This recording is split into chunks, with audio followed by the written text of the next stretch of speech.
আমরা একজনের সাথে মেসেজ করার ক্ষেত্রে কিন্তু আমরা বেশিরভাগ ইউজ করে থাকি মেসেঞ্জার, না হয় ইমো, না হয় হোয়াটসঅ্যাপ।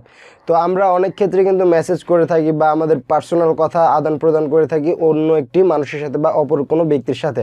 তো কথা হচ্ছে, কোনো পার্সোনাল কেউ বা অন্য কেউ যদি আপনাকে মেসেজ দেয়, মেসেঞ্জারে হোক বা হোয়াটসঅ্যাপে হোক বা ইমোতে হোক, সেক্ষেত্রে মেসেজটা দিয়ে আবার ডিলিট করে দিছে, কিন্তু আপনি দেখেন নাই বা সিন করেন নাই। সেক্ষেত্রে আপনি ভাবতেছেন যে কী মেসেজ দিল এবং কী মেসেজ আবার ডিলিট করে দিল, সেটা আমি কিভাবে দেখব।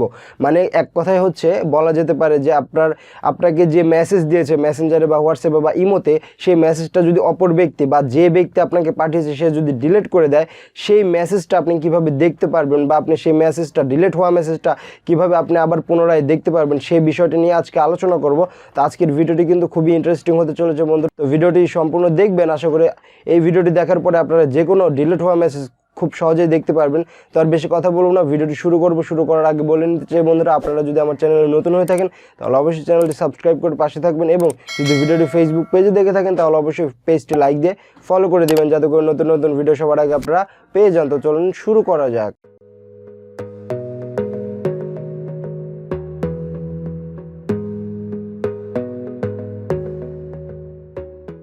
ওয়েলকাম ব্যাক বন্ধুরা, আমরা আমাদের মোবাইলে চলে আসলাম। মোবাইলে আসার পরে আপনাদের যে ডিলিট হওয়া মেসেজগুলো দেখার জন্য একটা ছোট্ট অ্যাপ্লিকেশন ডাউনলোড করতে হবে বা ইনস্টল করতে হবে। সেটা করার জন্য আমরা প্লে স্টোরে চলে যাব। প্লে স্টোরে গিয়ে সার্চ বারে লিখে দেবো নোটিসেভ। আপনারা ব্যানারটা দেখে নেন, NOTISAVE, নোটিসেভ লিখে আপনারা সার্চ দেবেন। সার্চ দেওয়ার পরে এরকম একটি অ্যাপ্লিকেশন আসবে, আপনারা ইনস্টল করে রাখবেন। আমি সময় বাঁচানোর জন্য কিন্তু আগে ইনস্টল করে রাখছি। তো এখন জাস্ট আমি ওপেনে ক্লিক করলাম। ওপেনে ক্লিক করার পরে আপনাদের মাঝে এরকম ইন্টারফেস আসবে, আপনারা নেক্সটে ক্লিক করে দেবেন। আবার নেক্সটে ক্লিক করে দেবেন। দেওয়ার পরে অ্যালাউ চাচ্ছে, মানে পারমিশন, তো অ্যালাউটা দিয়ে দিবেন। অ্যালাউটা দেওয়ার পরে আপনারা এখানে দেখাচ্ছে যেভাবে আপনারা অ্যালাউ সার্ভিসটা অন করে দেন। তো আমি নেক্সটে ক্লিক করে দিলাম। এখন নোটিসেভ অ্যাপ্লিকেশনটা সামনে আছে, এখানে ক্লিক করলাম। করার পরে এটা অন করে দিলাম। তো এটা অন করে দিলাম, ঠিক আছে। এটা অন করার পরে একটু কাউন্টডাউন হবে। কাউন্টডাউন হওয়ার পরে কিন্তু আপনারা এটা ওকে করতে পারবেন। তো এটা কাউন্টডাউন হয়ে গেছে। এখন টিক মার্ক দিয়ে আপনারা ওকেতে ক্লিক করে দেবেন। ওকেতে ক্লিক করার পরে ব্যাকে দিবেন দুইবার। তো দুইবার ব্যাকে যাওয়ার পরে এখানে আবার অ্যালাউ চাবে, অ্যালাউ দিয়ে দিবেন। অ্যালাউ দেওয়ার পরে মানে আমার ফোনে যতগুলো অ্যাপ্লিকেশনের সাথে সবগুলো এখানে লোড হচ্ছে। তো এখানে নেক্সটে আবার ক্লিক করে দেবেন। নেক্সটে ক্লিক করে দেওয়ার পরে এখানে জাস্ট ব্যাকে দিয়ে দেবেন। ব্যাকে দেওয়ার পরে এখানে আবার নেক্সটে ক্লিক করে দেবেন। নেক্সটে ক্লিক করে দেওয়ার পরে তো বেরিয়ে চলে আসলাম, ঠিক আছে। তো বেরিয়ে আসার পরে আমরা জাস্ট আবার এই অ্যাপ্লিকেশনে প্রবেশ করব। তো অ্যাপ্লিকেশনে প্রবেশ করার পরে এখানে কিন্তু সব কিছু হয়ে গেছে। নিচে যে টিক মার্কে ক্লিক করে দেবেন, এখানে কিন্তু সব কিছু সেট হয়ে গেল। এখানে সব কিছু সেট হয়ে যাওয়ার পরে বাম পাশে দেখতেছেন চ্যাট একটা অপশন আছে, চ্যাটে ক্লিক করে দেবেন। এখানে ক্লিক করে দেওয়ার পরে এই যে এখানে অ্যাড টু গ্রুপ লেখা আছে, এখানে ক্লিক করে দেবেন। ক্লিক করে দিয়ে এখানে যে অ্যাপ্লিকেশন আপনি অন করতে চান, মানে মেসেজ আসলে ডিলিট করলেও যাতে ডিলিট না হয়, পরবর্তীতে যাতে আপনি দেখতে পারেন, সেটা করার জন্য আপনার মেসেঞ্জারটা করতে পারেন। আমার মেসেঞ্জার করা আছে, স্ন্যাপচ্যাট করা আছে, টেলিগ্রাম করা আছে, হোয়াটসঅ্যাপ করা আছে। আপনি চাইলে ইমোটাও করতে পারেন। ইমোটা আমি খুঁজতে হবে, ইমোটা কোথায় আছে। তো আমার ফোনে ইমোটাও আমি করে দিলাম, ঠিক আছে। করে দেওয়ার পরে ব্যাকে চলে আসলাম। এখন আমার কাজ কিন্তু শেষ। এখন যদি আমি দেখাই আপনাদের যে মেসেজ করার পর ডিলিট করে দিলে সেটা কীভাবে দেখব।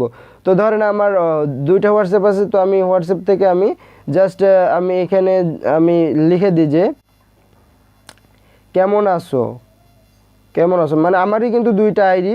তো হোয়াটসঅ্যাপের দুইটা আমার লিঙ্ক করা আছে। তো আমি লিখে দিচ্ছি যে কেমন আছো। তো আমি এখানে লিখে দিই যে আজকে কোথায় যাবে।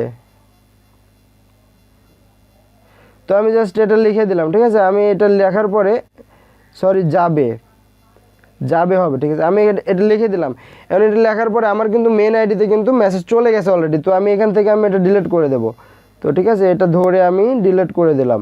তো ডিলিট ফর এভরিওয়ান, মানে কেউ যাতে না দেখতে পারে। তো এটা আমি ডিলিট করে দিলাম। তারপর নিচেরটা যাবে, এটাও আমি ডিলিট করে দেবো। এটাও আমি ডিলিট করে দিলাম, এভরিওয়ান। তো এখানে ডিলিট করার পরে এখন আমি দেখবো যে ওইটাতে আমার মানে কেমন দেখা যায়। মানে আমার মেন যে হোয়াটসঅ্যাপ অ্যাকাউন্ট, এখানে আসার পরে যে আমার ওই অ্যাকাউন্ট থেকে আসার পরে কিন্তু দেখেন ওই অ্যাকাউন্ট থেকে দুইটা মেসেজ ডিলিট করা হয়েছে। মানে ধরেন অন্য একটা মানুষ আমার হোয়াটসঅ্যাপে মেসেজ দিয়েছে এবং সে আবার ডিলিট করে দিয়েছে। তো আমি এটা দেখবো কীভাবে। তো এটা দেখার জন্য আমার যে অ্যাপ্লিকেশনটা ইনস্টল করছি এখানে জাস্ট ক্লিক করে দেবেন। এখানে ক্লিক করে দেওয়ার পরে দেখেন আমার কিন্তু যে কোন আইডি থেকে মেসেজ আসছে এবং ছবি সহকারে সব কিছু ওপেন হয়ে গেছে। এখন জাস্ট আপনি এখানে ক্লিক করে দেবেন। এখানে ক্লিক করে দেওয়ার পরে এখানে দেখেন হোয়াটসঅ্যাপে মেসেজ করছে যে কেমন আছো, পরে আবার লিখছে কেমন আছো, আজকে কোথায় মানে যাবে লিখবে, যাবের এটা বানান ভুল হয়েছে, পরে যাবে লিখে দিছে। এখানে কিন্তু আমার সব কিছু কিন্তু ওপেন হয়ে গেছে, মানে আমি কী কী ডিলিট করছি সেটা কিন্তু এখানে পাওয়া গেছে। তার মানে এখান থেকে কিন্তু আপনারা খুব সহজে কিন্তু দেখতে পারবেন যে কী কী মেসেজ সে দিয়েছিল এবং পরে কী কী মেসেজ ডিলিট করেছে। তো এইভাবে আসলে আপনারা কিন্তু এই কাজটি করতে পারেন যে ডিলিট হওয়া মেসেজ এইভাবে দেখতে পারেন। তো আরেকটা কথা বলে নিই, এই জিনিসটা দেখার জন্য কিন্তু এই অ্যাপ্লিকেশনটা অ্যাক্টিভ থাকতে হবে।